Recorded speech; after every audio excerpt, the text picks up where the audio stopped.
L'iPhone 15 Pro n'a que quelques mois que son successeur commence déjà à faire parler de lui. Oui, si peu de grosses nouveautés devraient voir le jour sur les iPhone 16 Pro, il y a tout de même quelque chose qui devrait sortir du lot et qui devrait radicalement faire évoluer nos usages. Il s'agit des fonctions dopées à l'intelligence artificielle générative. Pour 2024, Apple va faire sa révolution, que ce soit pour iOS 18, mais surtout pour les iPhone 16 Pro. Alors, à quoi faut-il s'attendre? Voyons ça ensemble. Bien qu'ils ne sortiront pas avant la rentrée 2024, le portrait robot des prochains iPhones commence d'ores et déjà à se dessiner.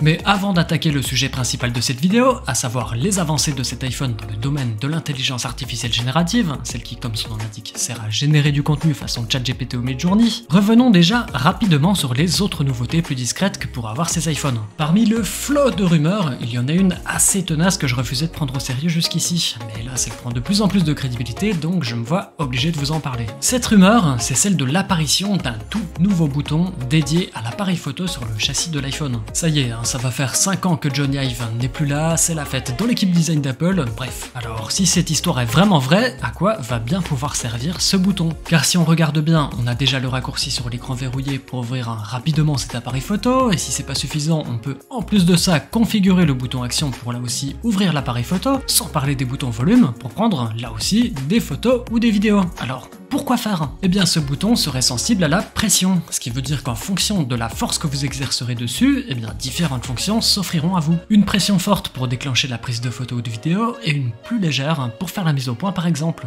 Pour le mode vidéo, ce bouton serait aussi capable de reconnaître les déplacements latéraux sur sa surface, pour imaginons faire un zoom progressif bien stylé par exemple. Mais ce nouveau bouton, aussi incroyable soit-il, on est d'accord, n'est pourtant pas ce qui va considérablement changer notre usage de l'iPhone. Outre la taille des écrans qui grandirait légèrement pour passer de 6,2 à 6,3 pouces et de 6,7 à 6,9 pouces pour le Pro Max, outre les deux nouvelles couleurs gris sidéral et titane du désert qui signeraient le retour de la couleur dorée dans la gamme Pro, non, la vraie nouveauté ici serait plutôt à chercher du côté des composants internes, et plus particulièrement sur celui du moteur neuronal, le fameux Neural Engine, pour, vous le devinez j'en suis sûr, accueillir des fonctions d'intelligence artificielle encore plus poussées qu'actuellement. Car si l'iPhone 16 Pro n'aura sûrement pas de grandes nouveautés visibles physiquement, en réalité, sous le capot et au niveau logiciel, beaucoup de choses risquent d'évoluer. Car c'est bien là où est le nouvel enjeu désormais. Il n'y a qu'à voir Samsung avec son Galaxy S24 ou Google avec le Pixel 8 Pro qui vont jusqu'à mettre l'IA en avant dans leur slogan marketing, pendant qu'Apple met simplement le titane de l'iPhone en avant. Pour leur répondre, Apple doit sortir le grand jeu. Vous le savez déjà si vous suivez cette chaîne, abonnez-vous si c'est pas le cas bien sûr, mais il se dit qu'iOS 18 serait l'une des mises à jour les plus importantes de l'histoire de l'iPhone, c'est dire. En plus d'une refonte de l'interface pour reprendre les codes de visionOS, iOS 18 sera surtout la mise à jour qui signera l'arrivée officielle d'Apple dans le domaine de l'IA générative. Et il y a fort à parier que l'iPhone 16 Pro en profite encore plus avec quelques fonctions logicielles exclusives. Mais avant d'aller plus loin, est-ce qu'il n'est déjà pas important de se demander ce qu'Apple compte implémenter comme nouveauté? Vous voulez des exemples? Oui, s'il te plaît, des exemples! Allez, d'accord. Tout d'abord, Siri serait le premier à bénéficier du boost de l'IA générative. On peut donc facilement s'attendre à une révolution tant Siri est à la traîne actuellement. Déjà, concernant sa partie assistant vocal, l'IA générative va pouvoir en théorie apporter plus de naturel et de fluidité dans la conversation et ne pas être perdu lorsqu'on enchaîne simplement deux demandes qui suivent par exemple. En gros, Siri pourra simuler une discussion comme si on parlait à un être humain et je se rapprocherai de ce qu'on peut déjà retrouver avec ChatGPT Voice mais de façon mieux implémentée dans l'iPhone. Pour la partie plus cachée de Siri, on peut facilement imaginer de l'aide à la rédaction d'un message ou d'un email avec le style d'écriture que vous souhaitez,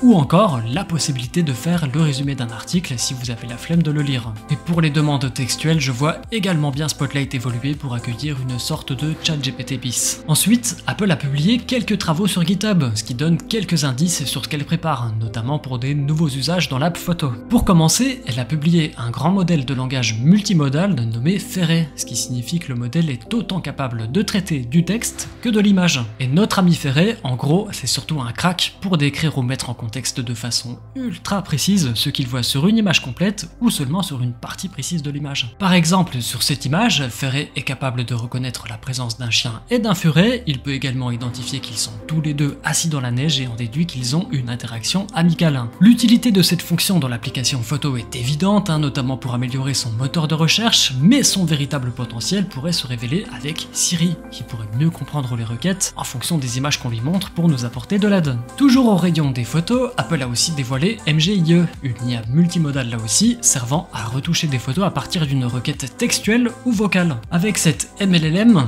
vous allez pouvoir à la demande recadrer votre photo, ajouter des effets, modifier l'arrière-plan, supprimer ou remplacer un élément précis, etc., etc. Tout ça très facilement. Comme dans ces exemples, enlever le fond derrière le bonhomme ou transformer une pizza pour la rendre un peu plus healthy. En parlant de transformation, Apple travaille aussi sur de la génération d'images et de vidéos à partir d'un prompt, façon DALL-E ou désormais Sora, voire de Midjourney. Elle travaille aussi sur un modèle permettant d'upscaler une image, c'est-à-dire d'agrandir la taille en perdant le moins de qualité possible, et plus surprenant, en plus de cette génération d'images, Apple a aussi dévoilé un générateur d'animation. Ainsi, grâce à Keyframer, c'est son petit nom actuellement, il sera possible d'animer une image à partir d'une image fixe. En gros, faire une sorte de petit gif fait rapidement pour partager n'importe où, comme dans cet exemple, pour faire tourner les anneaux de Saturne ou faire décoller la fusée. En combinant tout ça, est-ce que l'IA sera aussi capable de modifier la partie traitement de l'appareil photo? Bah ouais, si l'iPhone est capable de comprendre ce qu'il voit, est-ce que l'IA pourra pas venir en aide à ses capteurs pour sortir de plus belles photos? Et tout ça, ce ne sont que des travaux publiés. Apple étant Apple, on se doute bien qu'elle en a encore pas mal sous le coude pour nous bluffer à la WWDC en juin lors de la présentation officielle d'iOS 18. Je vous tiendrai évidemment au courant si on venait à en savoir plus. Mais pour en revenir à l'iPhone 16 Pro, qu'est-ce qu'il aura d'exclusif alors? Pour ne pas vous mentir, on sait pas vraiment à l'heure actuelle, si ce n'est que le NPU de la future puce A18 Pro, plus connu sous le nom de Neural Engine, sera beaucoup plus puissant. Faire tourner des IA demande beaucoup de puissance, il se pourrait donc que ces fonctions soient beaucoup plus rapides sur les nouveaux iPhones. Niveau sécurité également, beaucoup de puissance signifie que tout serait en local et que moins de données transiteront par les serveurs d'Apple, ce qui serait en soi un vrai plus comparé aux concurrents. Le micro devrait lui de son côté être amélioré pour mieux comprendre ce que dit l'utilisateur afin de mieux répondre et de façon plus rapide, sans oublier de préciser qu'Apple a tout récemment abandonné son idée de faire une voiture, allouant toutes les ressources consacrées jusqu'ici à son projet automobile à l'intelligence artificielle générative. Les prochaines années s'annoncent incroyables, et si on devait en tout cas retenir une seule chose, c'est qu'Apple n'a pas l'air tant à la traîne que ça dans le domaine de l'IA. Merci à vous d'avoir regardé cette vidéo jusqu'au bout. Pour me soutenir, vous pouvez mettre un pouce en l'air et vous abonner, ça fait toujours plaisir. On se dit à la prochaine, ciao!